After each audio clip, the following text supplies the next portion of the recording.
सी तुम्हारी मोहब्बत है? ये हमारी जमीन है, हमारी जायदाद है, अल्लाह के नाम पर इसका मालिक अल्लाह है। तुम हमसे छीनना चाह रहे हो। तुम्हारा दिल नहीं भरा 6 दिसंबर से? तुम्हारा दिल नहीं भरा दिल्ली की सड़कों पर हमारे खून की होली खेलने से? तुम्हारा दिल नहीं भरा हमारे बच्चों का एनकाउंटर करने से?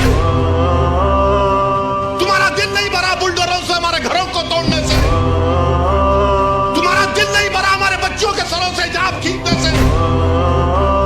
तुम्हारा दिल नहीं भरा हमको इस मुल्क की शरीयत खत्म करने का कानून बनाया, अब तुम हमको हमारे वजूद को मिटाना चाहते हो। खुदा की कसम अपने वजूद को मिटने नहीं देंगे इंशाअल्लाह ताला।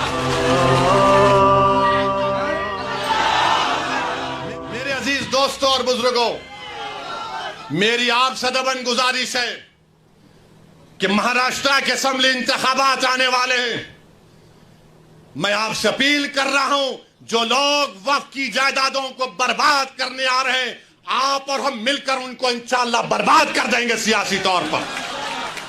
मेरी आपसे अपील है कि मैं यकीनन कह रहा हूं कि इस महाराष्ट्र की विधानसभा में आपको इम्तियाज जलील को और मंजलिस के नुमाइंदों को भिजाना जरूरी है। तुम्हारी आवाज हो, अगर तुम्हारी आवाज नहीं होगी तो कौन आवाज उठाएगा? तुम नहीं देखते पार्लियामेंट में क्या हो रहा है? तुम नहीं देख रहे पार्लियामेंट में कौन पुकार रहा है दीवानों की तरह? क्या तुमको नजर नहीं आ रहा कि किसके कलेजे में, सीने में, किसकी आंख में आंसू है जो तड़प तड़प कर देख रहा है कि मेरे बर्बादी का कानून मेरे आंखों के सामने बनाया जा रहा है? कौन होगा तुम्हारी आवाज को? छोड़ो इन चीजों को। कभी अपनों को भी तो अपनाओ, कभी अपनों को तो समझो। जो तुम्हारे लिए दिनों रात मेहनत कर रहे हैं उनकी आवाज बनाकर भिजाओ। यकीनन हराना है इंशाअल्लाह ताला, इन लोगों को हराएंगे इंशाअल्लाह ताला। मगर हराने का मतलब यही नहीं है कि तुम अपनी आवाज का गला घोट दो। तुम अपनी आवाज का गला घोट कर कैसे दूसरों के सर पर ताज रख सकते हो, मुझे बताओ। यह तो नहीं हो सकता मेरे भाई। तो मेरी आपसे गुजारिश है कि इस बात पर भी आप गौर करिए। हम लड़ रहे हैं और लड़ते रहेंगे इंशाअल्लाह ताला। और अगर मोदी ये कानून बनाते हैं तो जैसा कि पर्सनल लॉ बोर्ड ने फैसला लिया कि अगर एहतजाज होगा मोदी जी तो आप हमारे वजूद को मिटाना चाह रहे हैं, बेहतर यह है कि मैं रोड पर आकर अपने आप को खत्म कर लूं, मगर अपने घर में बैठकर अपनी जायदादों को छीनना नहीं देख सकता जो अल्लाह उसका मालिक है। मैं घर में बैठकर नहीं दे सकता कि जिसका मालिक अल्लाह है उसको जायदाद को छीन लिया जाए। यह हुकूमत की जिम्मेदारी होगी। आपको अगर कानून बनाना है तो रोजगार दो, कानून बनाना है तो महिलाओं को बचाओ। अरे कैसा हमारा मुल्क हो चुका है कि उज्जैन में बीच सड़क पर, फुटपाथ पर एक जालिम शैतान एक खातून की अस्मत रेजी कर रहा है। यह कैसा हमारा देश हो गया है?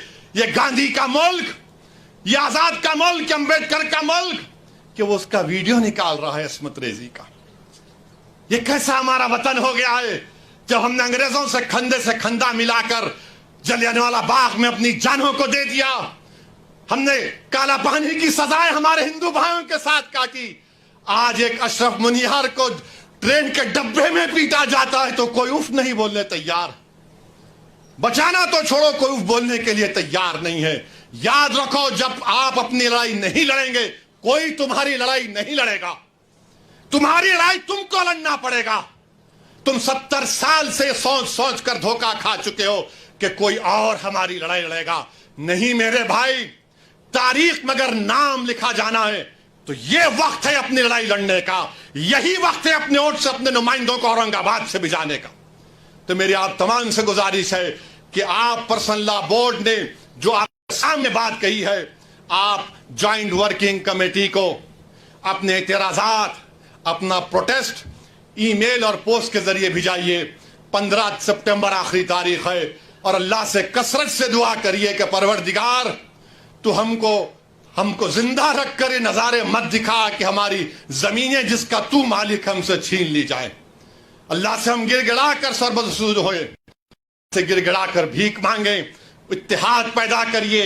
ये कानून ना देवबंदियों के मफाद में है, ना बरेलवियों के मफाद में है, ना अहले हदीस के मफाद में है, ना बोरी समाज के मफाद में है, ना अथना शरी शिया के मफाद में है, ना आगा खानी शियाओं के हक में है। किसी के हक में नहीं है। یہ صرف اور صرف موڈی جائیدادوں کو چھیننے کے لیے قانون بنا رہے ہیں. اللہ ان جائیدادوں کی حفاظت کرے. اللہ ہم کو اتنی اتحاد پیدا کرے کہ متحدہ طور پر اس قانون کو روکیں, اور اللہ سبحانہ و تعالیٰ ان ایسے حکومتوں کو, ایسے پارٹیوں کو اللہ سیاسی طور پر انتخابات میں ان کو شکست دے, بدترین شکست دے. وآخر دعوانا الحمدللہ رب العالمین.